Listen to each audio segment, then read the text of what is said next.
Oh, are we live? Oh, okay. Um, let's get into it. I'm Dave Mader, and this is Live Long and Podcast. Today we are covering Star Trek Discovery, Season 2, Episode 12, Through the Valley of Shadows. This originally aired on April 4th, 2019, roughly 10 days before today's date. So why am I reviewing this a bit late? I am going to review the next episode right after this, which is the one that just aired, Such Sweet Sorrow, Part 1.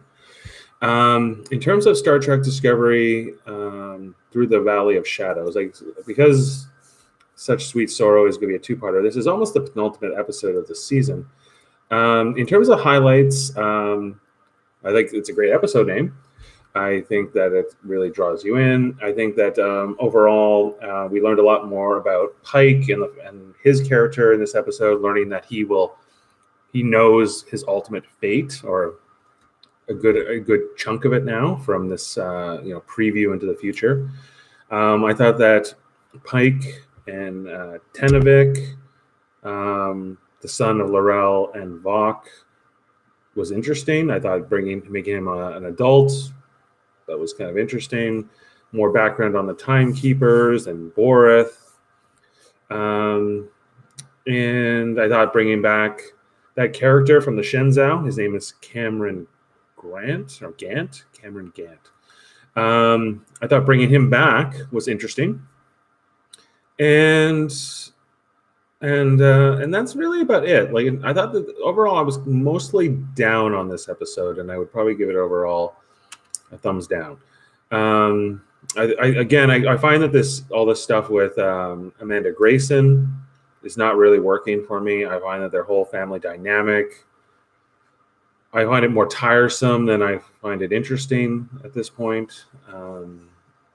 It's just very,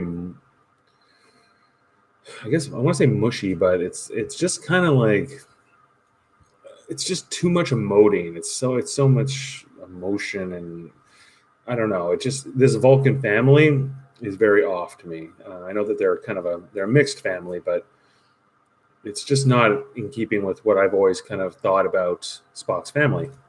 So, if that's working for you, then great. Personally, for me, it is not. I also find that this continuous use of time crystal in this episode and throughout the season, the whole term time crystal, every time I hear it, it really does bother me. I just consider it sort of be lazy writing.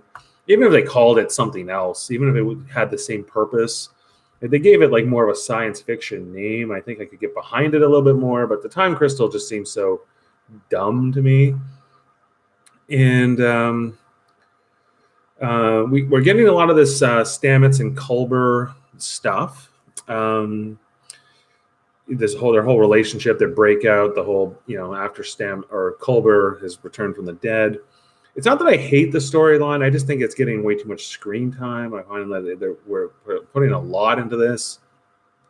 And I think we spent more time with them broken up than we ever really saw them together now. So I'm not quite sure what I feel about it. At this point, I'm starting to feel like maybe they should go their separate ways, and maybe that's better for everybody. Not really sure.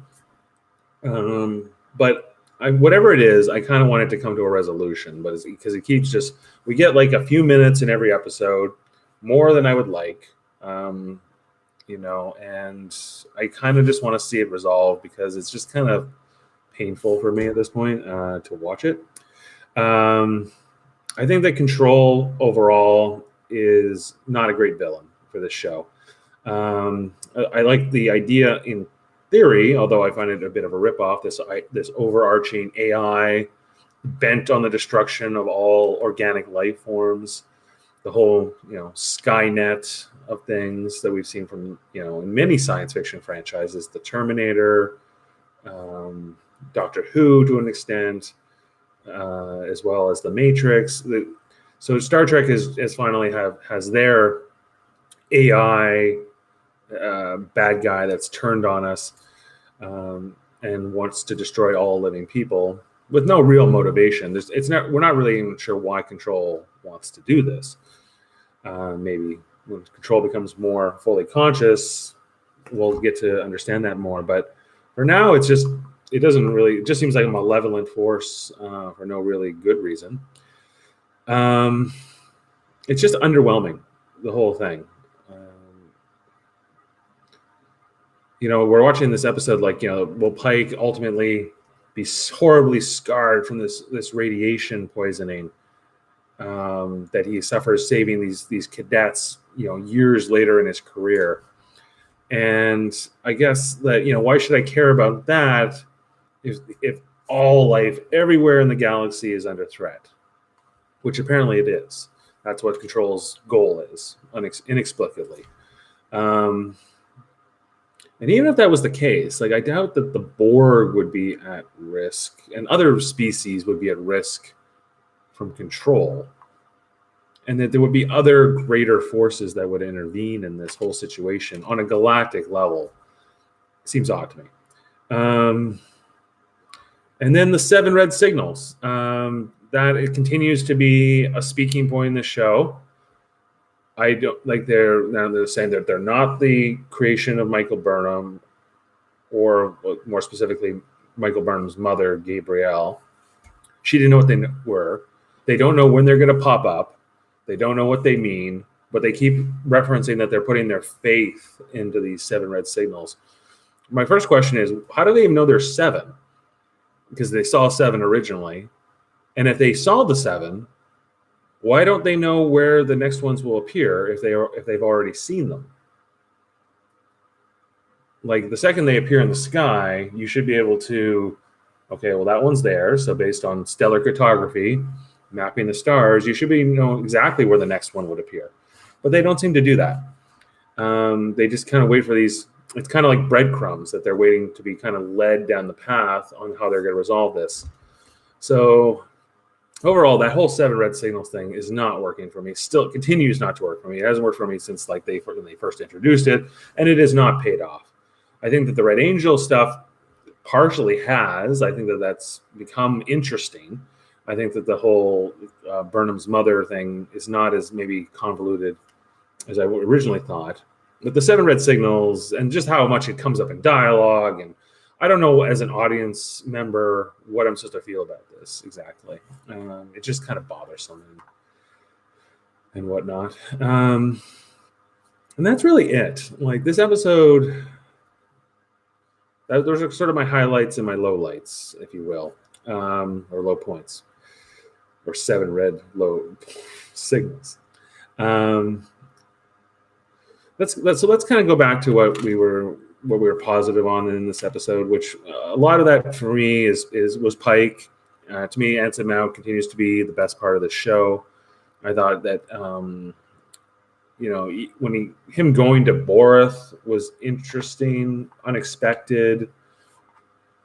I think the fact that Tenavik turns out to be this, the grown-up version of Laurel and Vox's son, also pretty cool. Like, I thought it was interesting to see him fully grown, and this whole idea that he, as one of the monks of the guardians of these time crystals, and I still hate the term time crystal, was cool. I thought that this worked. Him seeing his future. When I first saw it, I was like, well, do I want Pike to know that this is ultimately how he ends up? But maybe that makes it even more tragic that he and then he ultimately is self-sacrificing, because Tenavik tells him, if you take this time crystal, this will definitely happen to you. The part I didn't really understand, and maybe someone could clear this up for me, is the fact that he took the time crystal, like the payment, this is his payment for taking it, that he'll be scarred by this radiation years later? Or is it the fact that everybody who takes the time crystal has to have some kind of suffering inferred on them? If he had not taken the time crystal, would it have changed the future? And he avoided that. He could have avoided that by not taking the time crystal. To me, it's a moot point, because he knows if he doesn't take the time crystal, he can't save the galaxy. So it doesn't really matter. Again, just this whole Control, even though I thought it was interesting to bring back the character from the Shenzhou, Cameron Gant, who turns out to be dead and controlled by Control. But bringing him back was interesting. But they spend most of this episode on this Section 31 ship. It was a reconnaissance mission initially. Like, Michael Burnham wants to go investigate it, check it out. Spock's like, "You're not going alone. That would be silly." Of course, Michael Burnham hates this because she has this seemingly a death wish. This character, she's so selfless that she has to just take on as many dangerous missions by herself as possible, only with her. She's not a very good Starfleet officer, in my opinion, from that perspective. She should at least be taking a couple of red shirts along with her, just from protocol. But she's always like, "No, I'm going to ride into battle by myself, and I'm going to get myself killed, and this is how I'm going to prove to everybody that I love them." And it's just silly to me. It's just silly. It's nonsense that any Starfleet officer would continuously do this. I could see this maybe once in a while, but she does this almost every episode, it feels like. And to me, it just they need to really dial that in with Michael Burnham. I get that this is maybe one of her character traits, but it's too much. You're hitting me over the head too much with it. It needs to stop. That's about it. There's not much else I think I can really say about this episode. What could they have done differently? I suppose is the only other thing I could think. I think they need to show Control's motivations, why Control came to be like this. I think that's necessary. I think that the fact that the Federation created Control and now it's threatening everybody is not a thing that's explored enough.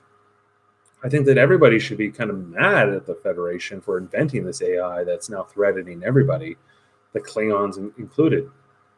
Wouldn't Control be doing more, pitting people against each other, trying to destabilize the region, maybe try to get the Klingons and the Federation at war again with each other, but doesn't seem to do that. Just knows it needs the sphere data to become fully conscious, and once it's fully conscious, it will be unstoppable and it will destroy all life in the galaxy. That's just that's the straight line we've been given, and that's it. And it's boring to me. It's just boring and lazy and not interesting. So, even though I love seeing Star Trek, I love seeing Starfleet, the Federation, all that, I don't like where this season has gone mostly. But there have been some interesting things. I think that all the Pike stuff in this episode is an example of that. That's a good, interesting little thing inside of this bigger plot line that just is kind of a mess to me at this point. Anyway, what did you think? Be happy to chat and talk to you about it. You can hit us up on Facebook or YouTube at Live Long and Podcast. Anyway, I'm going to cover the next one right after this, which is Such Sweet Sorrow. I just watched it this morning for the first time. I was a little initially higher on this episode than I have been on the first viewing of most episodes. This was like the second or third time I've watched Through the Valley of Shadows, and it really doesn't work for me in a lot of ways, but does in the areas I spoke of. The next one, it worked more for me. The end of this episode was all about, like, okay, we have to destroy Discovery, so that's our final solution to not letting the sphere data get into Control's hands. That's what they come to the realization by the end of this episode, that they have to do this.